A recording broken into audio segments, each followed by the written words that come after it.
Mabuhay si ITHM Perpetualites. Ako nga pala si Ching at ngayon samahan nyo kaming maghanap ng mga freshies upang malaman ang kanilang opinion ngayong Freshie Fest. Tara!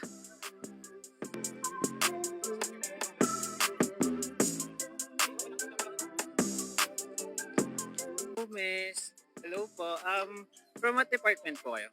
CITHM po. Pwede po ba kayo may-interview? Sige po, sure. Okay, sige. Thank you. State your name and program.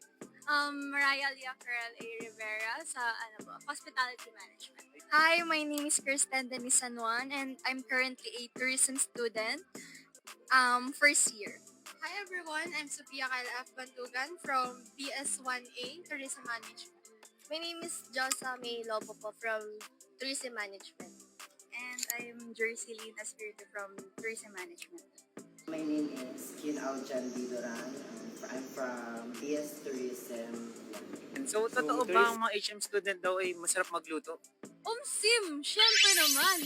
Bakit? Paano mo nasabi? Kasi as an HM student, marami na po akong alam lutuin. Pinaka-specialty ko, lasagna.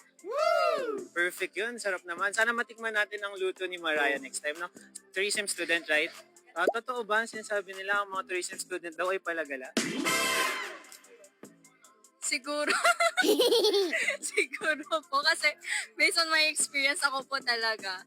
If may time po talaga, like gagala po talaga with friends. Talaga, oo naman po, kasi kami din as tourism, napili po namin yung course na to kasi lagi kami hindi pinapayagan sa malalayo. So, isang daan po talaga yung mga activities sa tourism management para punta po kami sa magagandang tourist spots here sa Philippines.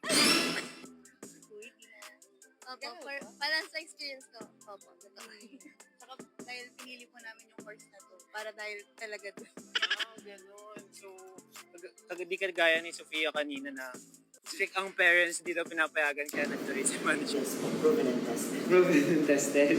So, ayan, traveler pala to si Gusto naman Queen. experience natin ditong Freshie Fest. Actually, super fun siya kasi ayun, ang daming booths na nakano dun sa Yulin and not only dun sa, syempre sa course ko na pinuntahan kong booths. So, other booths din, katulad ng pharmacy, yung sa TP, medtech. So, ayun, ang gaganda ng mga booths. For me po, napaka-super welcoming po ng CITHM, especially po nung sa booth nila. And may mga fun games din po sila and prizes, which is nakakasaya ganun. Natin. Since first time ko din po as a first year college student, masasabi ko na masaya po. From gym pa lang and sa pagpasok ng ULane, mararamdaman mo na po yung excitement dahil sunod-sunod po yung mga booth doon. And pagdating po sa program doon sa gym, super nag-enjoy po kami dahil may mga nag-showdown po ng maybe this time. And mararamdaman mo po yung energy sa lahat ng mga first year every time na chini-cheer po nila yung mga college department. For me po, since ngayon lang kami syempre, freshie kami. Parang sa ibang school kasi kahit yung pagiging freshman nung senior high, hindi namin naranasan yung ganitong klaseng event. Kaya for us na makakuha ng opportunity nito sa school na yung Freshie Fest na parang naging special sa amin na mas mag-look forward kung ano pa yung pwede namin ma-experience sa 4 years po namin na course. It was amazing. Nag-enjoy ako, especially sa mga booths. So speaking of booths, ano naman ang favorite booth mo nitong Freshie Fest? Ayun, siguro dun sa booth ng CITHM, ang cool nung laro nila, very unique yung matching ng cards. Tapos, isa pa, ayun nga, yun dun sa TP, yun ang kasi dalawa na try ko. Pero yun dun sa TP ang cool din kasi siya, parang shoot mo yung isang coin sa pinaka-center tapos may prize ka. So, unique, very unique ang mga booths. So far, na-enjoy mo naman. Sobrang. Thank you, Mariah. Thank you. Yeah. So far, ano namang favorite booth mo nitong Freshie Fest? For me po kasi sa lahat po ng booth na napuntahan namin is ang pinaka-favorite ko po talaga is yung CITHM booth kasi like hindi lang po siya like some games kasi may mga prizes din po siya and lahat din po talaga nakaka-entertain and welcoming din po yung mga student council po na nag-welcome sa amin dun sa booth. Thank you, Kirsten. Thank you. Of course, as a CITHM student, ang pinaka-favorite ko po is yung CITHM. Kasi from malayo pa lang, makikita mo na sobrang bright ng color pink. And ramdam na ramdam mo po yung efforts ng mga student council po namin sa pag-prepare. So, yun po yung favorite namin. Kasi nakita din po namin yung mga prizes. And yung friend din po namin is naglaro po dun sa booth. And lahat po kami is nag-enjoy dun sa pagkain ng prize niya. Okay, sige. Thank you, Sophia. Thank you. For me po yung jail booth kasi nung time po na naglalakad kami sa Yulin, ang hinuhuli po nila is yung mga nakarelo and bracelets, gano'n. Eh, nung time po na yon nakasuot ako ng relo.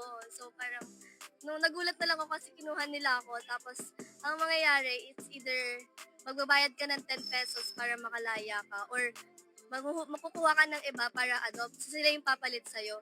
Eh, nakakaya naman humuli ng iba. So, nagbayad na lang ako ng 10 pesos. So, ayun. Gusto ko siya kasi may thrill. Ayun yung pinaka may thrill for me. Ayun, jail booth. So, for Aya naman, anong favorite booth na? Siguro kuya, yung yung sa CITHM talaga, not to be biased, pero kasi, parang mahilig po ako yung sa mga yung sa memorization na gano'n. So parang nakaka-excite sa feeling na parang pagka gusto mo i-match yung mga things, tapos may timer pa, 'di ba? So parang for me, mas mas nakaka-challenge sa akin. Which is yun po yung kasi yung mga tipo ko talaga yung nasa-challenge. So, challenger pala si Aya. Ayan. So, ayun. Thank you guys for your cooperation. Thank you. So, speaking of booths, ano naman ang pinaka-favorite booth na napuntahan? For me, my favorite book was from the nursing program. Kasi, nanalo ako ng ball. Ayan. So, ano bang ginawa mo dun sa booth ng nursing? Ginagamit ako ng shots. Para kumuha ng shots syringe na may question. Ayun. So, thank you, Queen. Thank you. Thank you. So, ayun guys. Narinig natin ang mga salubin ng ating mga CITHM Freshies. So, once again, I am Ching and that ends our Freshie Fest. Thank you and mabuhay. See you again soon.